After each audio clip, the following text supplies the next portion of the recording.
Hey guys, welcome back to the channel. Our first story is titled, Entitled Sister Demanded I Pay for Her Lavish Lifestyle.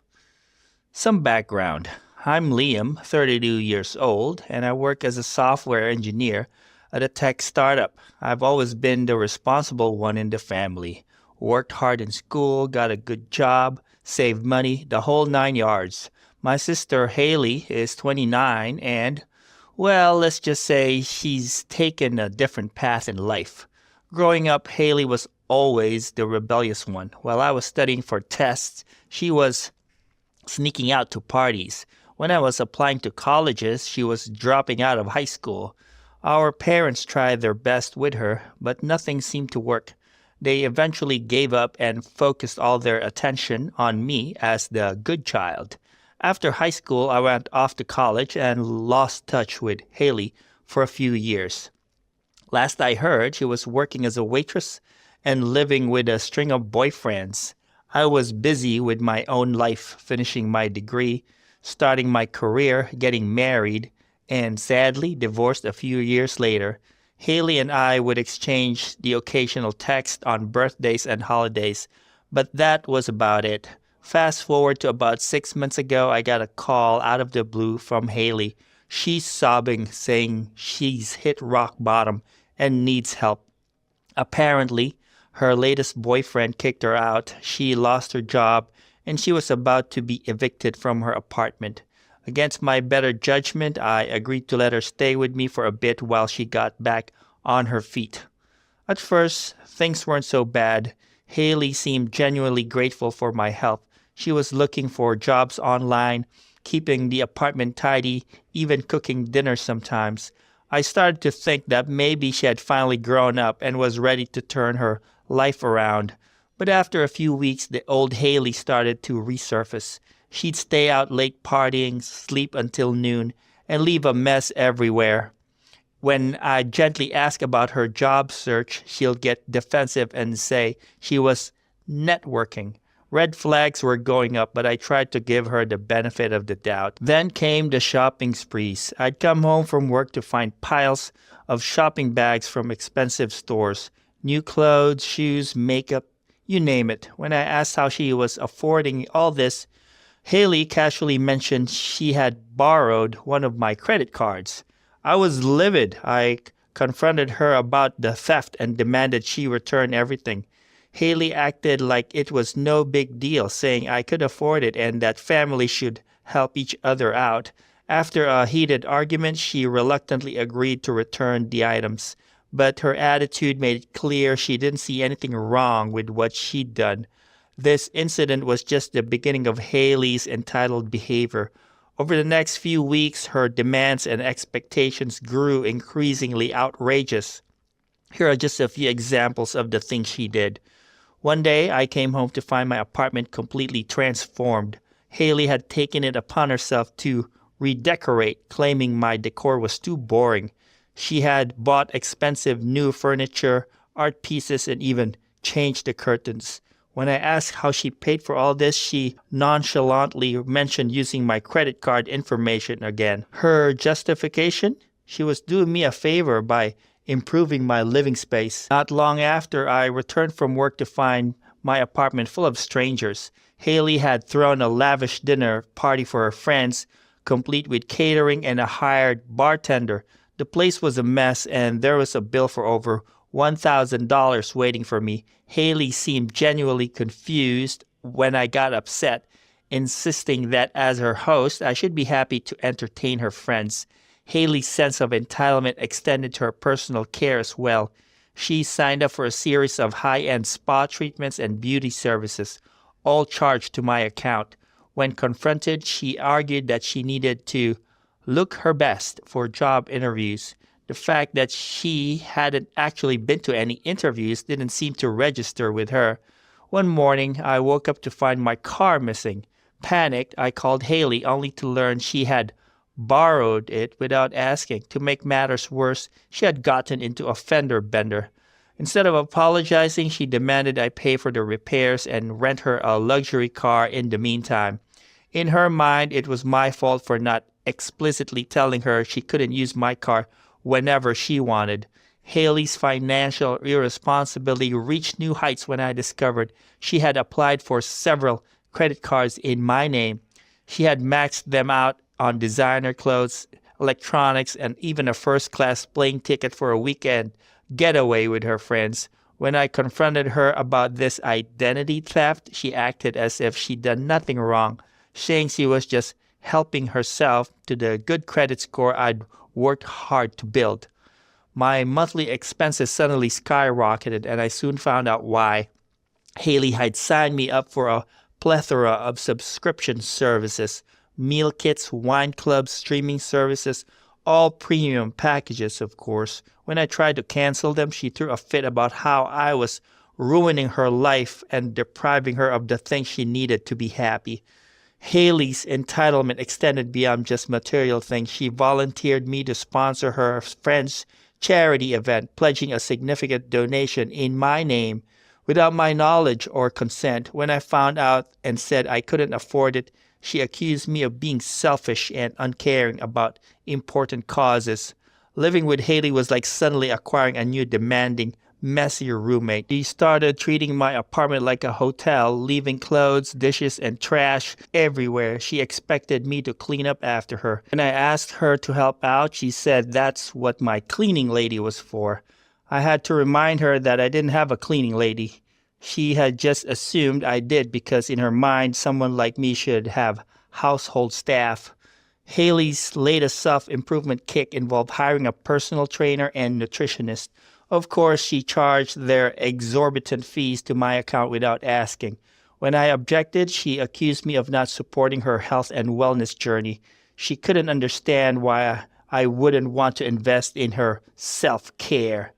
"Don't you care about me?" she asked, frowning as if I was crazy for speaking up. "You can afford it, so isn't helping out your family important?" Perhaps the most bizarre manifestation of Haley's entitlement was her sudden passion for animal rescue. She started bringing home stray animals, insisting we had to adopt them all. Within a month, my apartment had turned into a mini zoo, complete with vet bills and expensive pet supplies. When I put my foot down, she accused me of being heartless and cruel to innocent animals. Throughout all of this, Haley showed zero remorse or understanding of why her behavior was problematic. Any attempt to confront her was met with guilt-tripping, manipulation, or outright tantrums. She'd accused me of being selfish, of not loving her, of trying to ruin her life. It was exhausting and infuriating.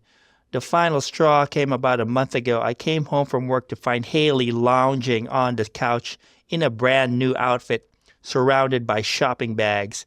My heart sank as I realized she had opened a new credit card in my name without my permission. When I confronted her about this illegal act, Haley was completely nonchalant. She explained that she had listed me as her employer on the application so the payments would come directly out of my paycheck. In her mind, this was a clever solution that would allow her to continue her lavish lifestyle without borrowing me for money. I was speechless. The audacity, the entitlement, it was off the charts. This was identity theft, a serious crime, and Haley acted like it was no big deal. That was the moment I knew things had to change. "You need to leave," I firmly stated. Haley stared at me, uncomprehending. "What? What are you talking about?" I said, the fear in my voice emphasized every word. "You need to leave. Get out." I told Haley she had to leave by the end of the week. Her reaction was predictable. Shock, anger, tears, accusations. She couldn't believe I would abandon her like this. In her mind, she had done nothing wrong. She was just living her best life, and I was being cruel and selfish for not wanting to fund it. The next few days were tense. Haley alternated between giving me the silent treatment and trying to manipulate me into changing my mind. She cried, she yelled, she promised to change, but I stood firm. Enough was enough. On moving day, Haley made a big show of dramatically packing her bags, most of which were filled with things she bought with my money. As she headed for the door, she turned to me with tears in her eyes and accused me of throwing her out on the streets. I reminded her that I had given her plenty of notice and that her housing situation was not my responsibility. She stormed out, slamming the door behind her. An unsurprisingly large part of me was so glad that it was seemingly over. I thought that would be the end of it, but Haley wasn't done yet. Over the next few weeks, she launched a smear campaign against me. She told our parents a twisted version of events, painting herself as the victim and me as the cruel, heartless brother. She posted dramatically on social media about being abandoned by family. She even reached out to my friends and coworkers, trying to turn them against me. Dealing with the fallout from Haley's lies was exhausting. I had to constantly defend myself and explain the real situation to concerned friends and family members. Some people believed Haley's version of events, which was incredibly frustrating, but I stood my ground and continued to tell the truth, no matter how much Haley tried to twist it. The situation escalated when I received a letter from a lawyer. Haley was threatening to sue me for emotional distress and demanded I pay her $50,000 to drop the case. It was a ridiculous claim, but still stressful to deal with. I'd had enough. It was time to fight fire with fire. I gathered all the evidence I had, texts, emails, bank statements showing her theft, even security camera footage from my apartment building showing her bringing in tons of shopping bags. Then I hired a lawyer of my own. We sent a stern letter back to Haley's lawyer, who, it turned out, was just an old friend of hers playing pretend. We made it clear that if Haley continued to harass me or spread lies, we would press charges for identity theft, credit card fraud, and defamation. We also demanded she pay back every cent she'd stolen from me. The response was almost immediate. Haley showed up at my door, mascara running down her face, begging me not to send her to jail. She promised to do anything if I could just drop the threat of legal action. I laid out my terms. She had to pay back every cent she owed me, publicly apologize and retract her lies, and get a job to support herself. Haley agreed frantically, promising up and down that she'd change. To her credit, Haley did stick to her word for about a month. She got a job as a receptionist, started making small payments towards her debt, and posted a public apology on social media. But old habits die hard, and soon she was back to her old tricks. She started calling me regularly, complaining about how hard her job was and how she couldn't possibly survive on her salary. She hinted that she might need to move back in with me just for a little while. When I refused, she accused me of being heartless and abandoning her. Haley also tried more subtle ways to get money out of me. She'd invite me out to expensive restaurants, then conveniently forget her wallet. She'd tell me about amazing investment opportunities that she just needed a little capital for. She even tried to guilt me into paying for a lavish family vacation, saying it would heal our relationship. Thanks, Haley would chirp, not caring at all about the receipt or the cost of how she was going to pay me back. Each time I stood firm in my refusal. It wasn't easy, and there were times I felt guilty, but I reminded myself that true love sometimes means tough love.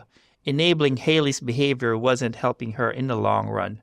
Over the next year, Haley's life continued to be a roller coaster. She'd do well for a while, then fall back into old patterns. She'd reach out for me for help, and I'd offer advice and emotional support, but never money. It was hard to watch sometimes, but I knew she had to learn to stand on her own 2 feet. Haley tried various schemes to improve her financial situation, but they all fell through due to her lack of work ethic and unrealistic expectations. At one point, she decided she was going to become a social media influencer. She expected to immediately get sponsorship deals and free products, and when that didn't happen, she blamed me for not helping her build her brand. Another time, Haley attempted to launch a jewelry business. She bought a bunch of supplies and made a few pieces, but gave up after a week because it was too much work. Then she tried to guilt me into buying her entire inventory, saying I should support her entrepreneurial efforts. In a particularly misguided move, Haley joined a multi-level marketing scheme selling overpriced health supplements. She quickly got in over her head and then got angry at me for not buying products or recruiting my friends into her down line. Perhaps the most outrageous of Haley's schemes was when she tried to convince our parents to remortgage their house to fund her brilliant business idea. The idea turned out to be just a vague concept for an app that she had no idea how to actually develop or market. Haley's desperation even led her to briefly consider marrying a wealthy older man she'd met purely for his money. When I expressed concern about this plan, she accused me of trying to sabotage her chance at happiness and financial security. Throughout all of this, I maintained firm boundaries. I would listen to Haley and offer emotional support, but I refused to give her money or enable her poor choices.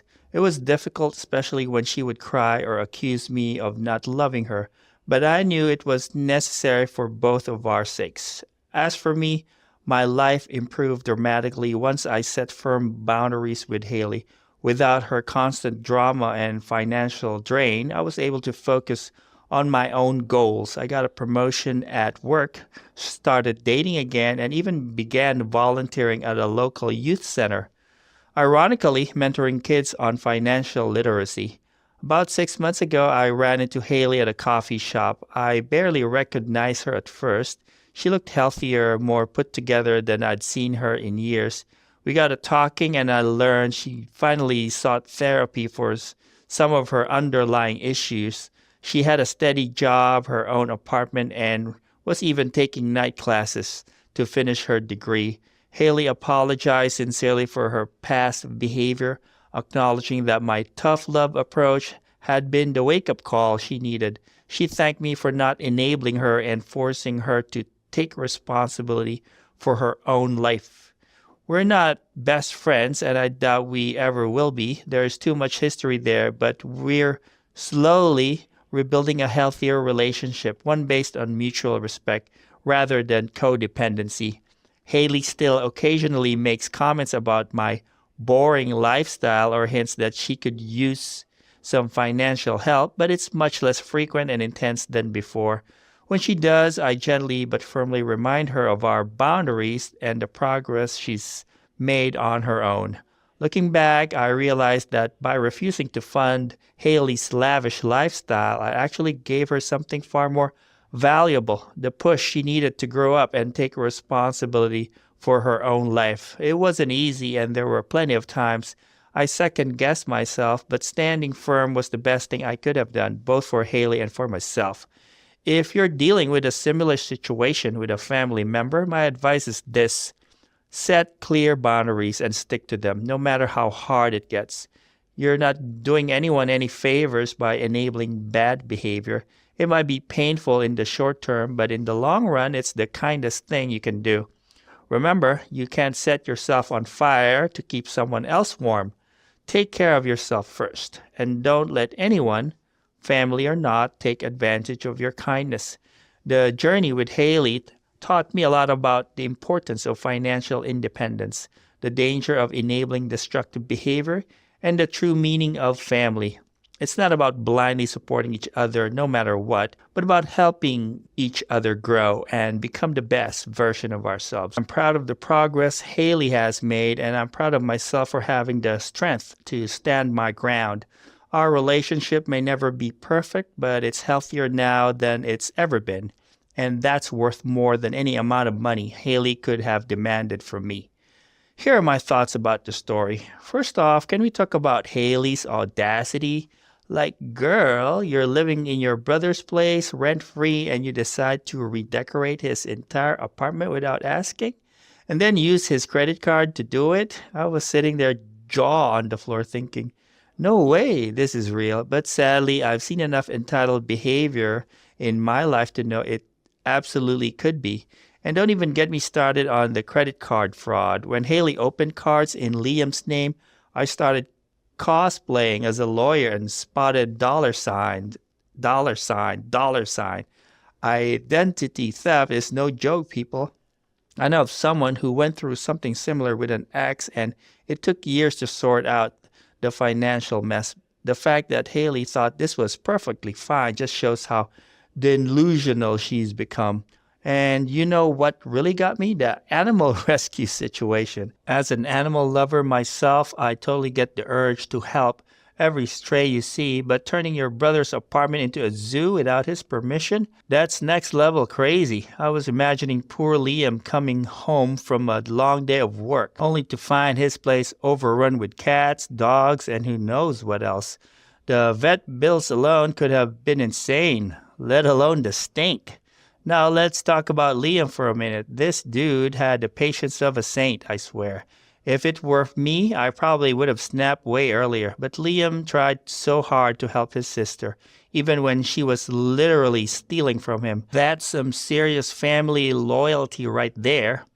But I gotta say, I was so relieved when Liam finally put his foot down. Sometimes tough love is the only way, you know. The gentler parenting preferred by the modern era has its flaws and pros, but that's exactly why we need to mix and match. This isn't a multiple choice question.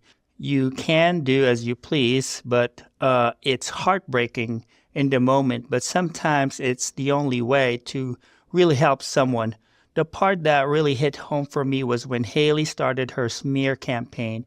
It's so easy these days for people to twist the truth on social media and turn others against you. I've seen it happen, and it's brutal. The fact that Liam stood his ground and kept telling the truth even when people were believing Haley's lies, that takes serious guts. And can we talk about Haley's ridiculous lawsuit threat? I literally facepalmed when I read that part, but Liam's response was perfect. Sometimes you gotta fight fire with fire, and bringing in a real lawyer to counter Haley's fake one was a boss move. The roller coaster didn't stop there, though. Haley's attempts to get back on her feet were something else. The social media influencer phase, the MLM scheme, the almost marrying a rich old dude plan. I was cringing so hard, but almost laughing because we all know that one person who tried every get rich quick scheme under the sun, which I really don't know how to feel about, especially when their plans inevitably come crashing down. And now, guys, we will move on to the second story of the video. Please like the video if you have enjoyed it so far. The story starts like this. My brother tried to blackmail me into giving him my savings. My name's Rick, and up until a few months ago, I thought I had a pretty normal relationship with my younger brother, Victor. Sure, we had our ups and downs growing up, but what siblings don't? I'm 28 now, and Victor's 25. We both moved out of our parents' house years ago, but we still kept in touch, grabbing beers every now and then or catching up at family gatherings. I always knew Victor was a bit of a wild child, while I was the responsible older sibling working hard through college and landing a decent job in marketing. Victor was more interested in partying and living in the moment. He bounced from job to job, never really settling into a career. Our parents worried about him, but they always said, "He'll figure it out eventually." What I didn't know was just how deep Victor's problems ran. It all started to unravel about 6 months ago when Victor called me out of the blue on a Tuesday night. "Hey bro, what's up?" I answered, expecting our usual casual chat. Victor's voice was tense. "Rick, I need to talk to you. Can we meet up?" Something in his tone made me uneasy. "Sure, Victor, everything okay? Just, can we meet tomorrow night at the bar downtown? You know the one?"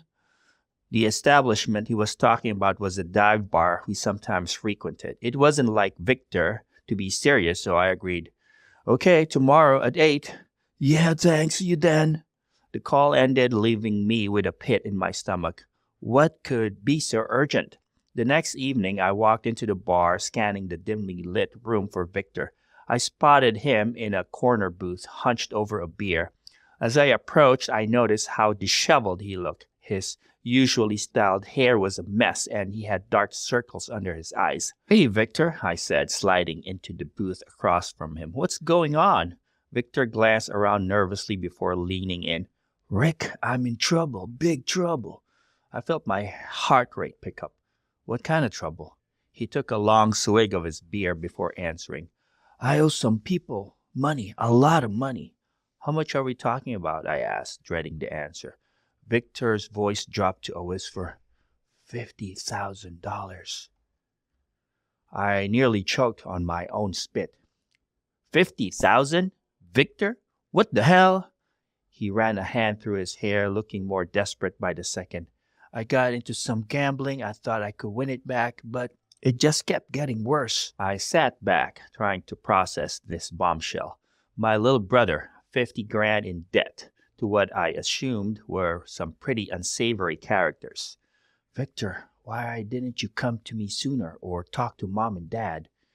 He shook his head vehemently. I couldn't. I was embarrassed and I thought I could fix it myself. But now they're threatening me, Rick. They said if I don't pay up by the end of the month, they'll... He trailed off, his face pale. They'll what, Victor? He looked me dead in the eye. They said they'll break my legs, or worse. A chill ran down my spine. This was serious. Okay, I said, trying to think rationally. We need to go to the police. No, Victor's hand shot out, grabbing my wrist. We can't. These guys, they've got connections. If I rat them out, I'm dead. I pulled my hand away, frustration mixing with fear. Then what do you expect to do, Victor? Where are you going to get $50,000 in 2 weeks? That's when Victor's expression changed. The desperation was still there, but now there was something else, something calculating. That's why I wanted to talk to you, Rick. I felt my stomach drop. What do you mean? Victor leaned in closer. I know you've been saving up for a house down payment, right? You must have at least that much saved by now. I couldn't believe what I was hearing. Are you asking me to give you my savings? Victor, that's insane. I've been working for years to save that money. I know, Victor said quickly. But Rick, this is life or death. I swear I'll pay you back. I'll get a real job, work my ass off. Please, you're my only hope. I sat there stunned. Part of me wanted to help Victor. He was my brother after all. But $50,000? That would wipe out my savings, destroy my plans for buying a house, set me back years financially. And knowing Victor's track record, the chances of him actually paying me back seemed slim to none. Victor, I can't. That's my future you're asking for. Maybe we can figure out another way, a payment plan with these guys, or anything else at all. We can think about this, Victor. Victor's face darkened. I was afraid you'd say that. But Rick, you don't understand. I'm not asking anymore. A chill ran down my spine. What do you mean? Victor pulled out his phone, tapped a few times, then turned it to face me. On the screen was a photo that made my blood run cold. It was me, clearly drunk, with my arm around a woman who was definitely not my girlfriend of 3 years, Sarah. Remember Chloe's wedding last year? Victor's voice was eerily calm. You got pretty wasted. Danced with one of the bridesmaids. Nothing happened, but this photo sure makes it look like something did. I stared at the photo in disbelief. Victor, what the hell? Are you blackmailing me?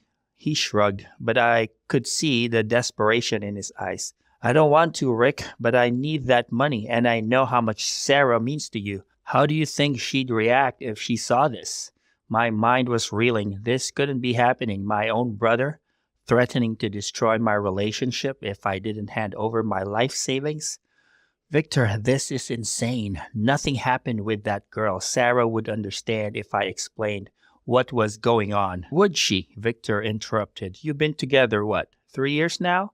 Talking about marriage? I bet Sarah would love to see her future husband cozying up to some random chick at a wedding. I felt sick to my stomach. Victor was right. While I knew nothing had happened that night, the photo looked bad, really bad, and Sarah had always been the jealous type. Even if she believed me eventually, the trust would be broken. It could ruin everything we'd built together. I'll give you some time to think about it, Victor said, standing up. But remember, I need that money by the end of the month. 50 grand or this photo goes to Sarah. And trust me, I've got more where that came from. With that, he walked out of the bar. leaving me sitting there in shock. My own brother had just tried to blackmail me.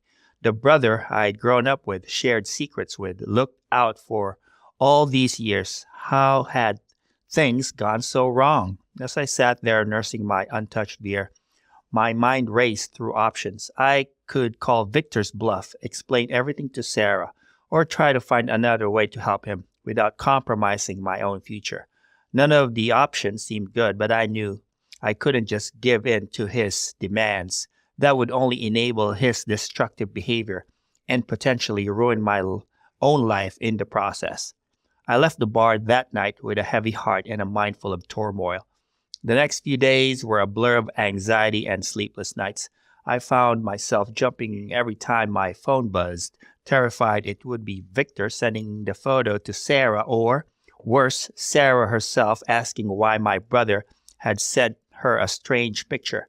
By the third day, I knew I had to take action. I couldn't live like this, constantly looking over my shoulder, waiting for the other shoe to drop. I decided to start by gathering evidence of Victor's blackmail attempt. I might need it if things escalated further. I called Victor, my heart pounding as the phone rang. "Hey, Rick," he answered, his voice casual, as if he hadn't just turned my world upside down. "Made a decision yet?" I took a deep breath. "Victor, I need more time. This is a huge ask. You have to understand that." "Time's ticking, bro," he said, an edge creeping into his voice.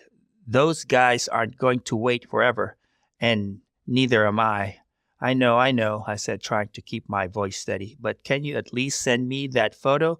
I want to see exactly what I'm dealing with here." There was a pause on the other end of the line. "Why? So you can delete it?" "Nice try, Rick." "No," I said quickly. I need to see it again. Please, Victor." After a moment, he sighed. "Fine, but don't try anything stupid." A few seconds later, my phone pinged with a message. There it was, the damning photo of me and the bridesmaid. Looking at it now, in the cold light of day, I could see how it could be misinterpreted. But I also noticed something else in the background. You could clearly see the wedding decorations, including a banner with a date. "Thanks," I said, my mind already formulating a plan. "I'll be in touch soon, okay?" "You better be," Victor growled before hanging up. As soon as the call ended, I sprang into action. First, I saved the photo and Victor's text to a secure cloud storage. Then I went through my phones, screenshotting our recent text conversations where he mentioned the blackmail. I even found an old email where Victor had asked for the contact info of the wedding photographer, proving he had access to these photos. Next, I called my best friend Mark, who happened to be a lawyer.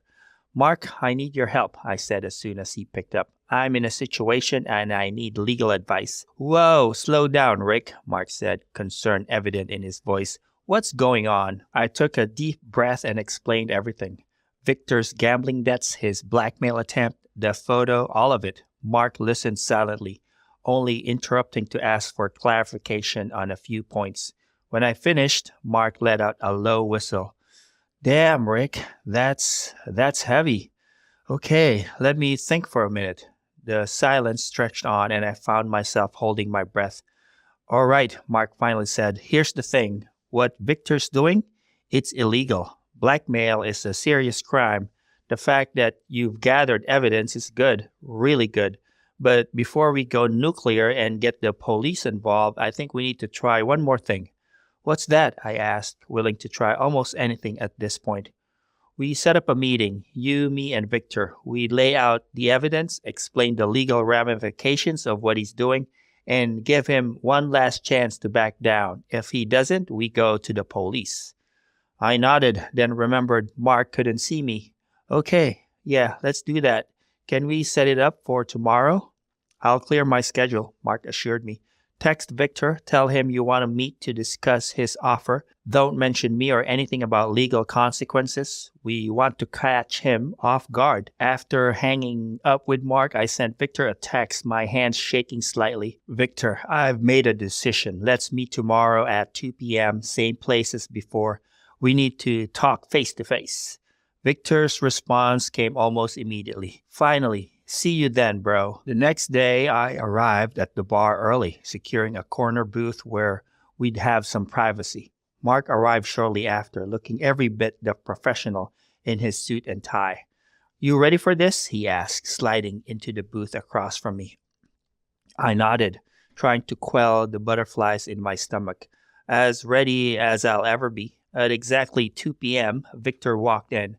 I saw the moment he spotted Mark, his confident stride faltering for just a second before he approached our table. What's going on? He asked, his eyes darting between me and Mark. Who's this? Victor, this is my friend Mark, I said, gesturing for him to sit down. He's a lawyer, and he's here to help us sort this situation out. Victor's face paled. A lawyer, Rick? What the hell? Mark leaned forward, his voice low but firm. Victor, we know about the blackmail attempt. We have evidence. The photo, text messages, everything. What you're doing is illegal, and the consequences could be severe. Victor's eyes widened, and for a moment I saw a flicker of the little brother I used to know, scared and unsure. But then his expression hardened. You're bluffing, he spat. You wouldn't turn in your own brother. I felt a pang in my chest, but I steeled myself. Victor, this has to stop. I want to help you, but not like this. Not by ruining my own life. Mark pulled out a folder, spreading several documents on the table. These are copies of the evidence we've gathered. We're prepared to go to the police if necessary. But we're giving you a chance to make this right. Victor stared at the documents, his bravado crumbling. I don't know what to say. I'm so screwed, Rick. Those guys, they're going to kill me. I reached across the table, grabbing Victor's trembling hand. We can figure this out, Victor, but you have to work with us. No more blackmail, no more lies, okay? Okay, Victor flatly repeated before he suddenly turned angry. Okay, of course. It's not okay. The meeting then dissolved into a mess of an argument with Victor insisting that we wouldn't follow up on our words and that as a family I had to help him. It was clear that nothing we said was getting through to him. As we left the bar that day, I felt a mix of emotions. Relief that the blackmail threat was exposed, anger at Victor's betrayal, and a deep sadness for what our relationship had become. Despite Mark's attempts at mediation, the damage was done. The trust between us was irreparably broken. In the days that followed, events unfolded rapidly. True to our word, Mark and I went to the police with the evidence of Victor's blackmail attempt. The detective assigned to our case took our statements and evidence seriously. Within a week, Victor was arrested and charged with extortion and blackmail. The legal process was grueling. Our parents were devastated, torn between supporting Victor and understanding the gravity of what he'd done. I, on the other hand, found myself unable to forgive. The brother I had thought I knew was gone, replaced by someone I couldn't trust or respect. During Victor's trial, I was called as a witness, standing on the stand recounting the events that had led us here. I couldn't even look at him. The jury found Victor guilty on all counts. The judge, taking into account Victor's gambling addiction and lack of prior offenses, sentenced him to 2 years in prison with the possibility of parole after 1 year, along with mandatory addiction counseling and community service upon release. As Victor was led away in handcuffs, he called out to me, his voice breaking, "Rick, please, I'm sorry. Don't give up on me." But I had already made my decision. I turned away, unable to bear the sight of him any longer. The months that followed were difficult. Our parents struggled to come to terms with my decision, often pleading with me to reconsider, but I stood firm. I blocked Victor's number, returned all his letters unopened, and made it clear to our parents that I didn't want to hear any news about him. Sarah stood by me through it all. Our relationship, tested by this ordeal, emerged stronger. We attended couples counseling to work through the trust issues that had arisen, and slowly we began to heal. A year after Victor's sentencing, Sarah and I were married in a small, intimate ceremony. As I stood at the altar, I felt a pang of sadness for the brother who should have been standing beside me as my best man. But I also felt a sense of peace, knowing I had made the right choice for myself and for my family. 2 years later, as Sarah and I were preparing to welcome our first child, I received a letter from Victor. He had been released on parole and wanted to make amends. For a moment, I was tempted to open it to see if the brother I once knew had truly changed. But then I remembered the fear, the betrayal, the sleepless nights filled with anxiety. I couldn't risk letting that back into my life, especially not with a baby on the way. I returned the letter unopened, with a note asking Victor not to contact me again. Life moved on. Sarah and I bought a house in a quiet suburb. Our little daughter was born healthy and beautiful. I threw myself into fatherhood, determined to create the stable, loving family I had always wanted. Sometimes, on quiet nights, I find myself thinking about Victor, wondering where he is, if he's okay, if he's finally gotten the help he needs. But then I look at Sarah sleeping peacefully beside me, at our daughter's tiny form in her crib, and I know I made the right choice. The road to healing hasn't been easy. There are still days when the pain of Victor's betrayal feels fresh, when I miss the brother I thought I knew. But I've learned that sometimes the bravest thing you can do is walk away from a toxic relationship, even when it's family. It's not about never falling down, but know how we pick ourselves up and move forward, even if it means leaving someone behind. The story of Victor and me isn't a happy one. There's no miraculous reconciliation, no last-minute redemption, but it's a story of growth, of difficult choices, and of the strength it takes to prioritize your own well-being and that of your family. It's a reminder that sometimes the deepest love we can show ourselves is knowing when to let go. Here are my thoughts about this story. Before we do anything else, can we talk about Rick for a second? This dude's strength is off the charts. Imagine having your own brother try to blackmail you, like the person who's supposed to have your back is suddenly the one stabbing you in it. That's some next level betrayal right there. I'll be honest, when I started reading, I was rooting for a happy ending. You know, the whole redemption arc thing where Victor sees the error of his ways, they hug it out, and everything's peachy. But life ain't a Hallmark movie, folks. And this story, it's raw and real as it gets. Some things just aren't forgivable. Everyone has a different line they draw to determine when too much is too much. But the line still exists for everyone, and Victor clearly pushed past Rick's. What really got me, though, was Rick's decision to cut ties. Man, that could have been easy. There's this unwritten rule in society that family is everything, that you stick with them no matter what. But here's the thing. Sometimes the most toxic people in our lives are the ones we're related to. And Rick had the balls to say, nope, I'm out. I gotta admit, I respect the hell out of that decision. It's easy to forgive when the stakes are low, but when someone's actions would have ruined your whole life, that's a different ball game. Rick chose his own mental health, his relationship with Sarah, and the future of his family over a brother who'd proven he couldn't be trusted. That's not being selfish. That's being smart. Let's talk about Victor for a sec. Dude, what were you thinking? I get it. Gambling addiction is a serious issue. And when you're in deep, your brain probably isn't firing on all cylinders. But blackmailing your own brother? That's crossing a line you can't uncross. It really gives you an idea of how horrible addiction of all kinds can be. I'm sure that in another life, he could have been a great person, but addiction ruins even the best of him. Also, the courtroom scene, that hit hard. Victor calling out to Rick, begging him not to give up. I could almost hear the desperation in his voice, but actions have consequences, and sometimes sorry just doesn't cut it. Now, I know some of you might be thinking, but hey, shouldn't Rick have given Victor another chance after he got out of prison? And look, I get it. We all love a good redemption story, but here's the thing. Rick doesn't owe Victor anything. He's not responsible for Victor's recovery or his happiness.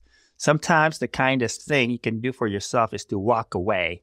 Even if we might have done something else in Rick's shoes, that doesn't take away from his right to have his own happiness. But let's talk about the ending. Rick building this new life with Sarah and their darling daughter. It's bittersweet, you know. There's this joy of new beginnings, but also this underlying sadness of what could have been. I can just picture Rick looking at his daughter and thinking about the uncle she'll never know. Family splitting apart is a special kind of tragedy, and I wish nobody would have to know, but life doesn't quite work the way we want it to. Anyways, guys, I hope you enjoyed the video. Please like and subscribe, and I'll see you again tomorrow.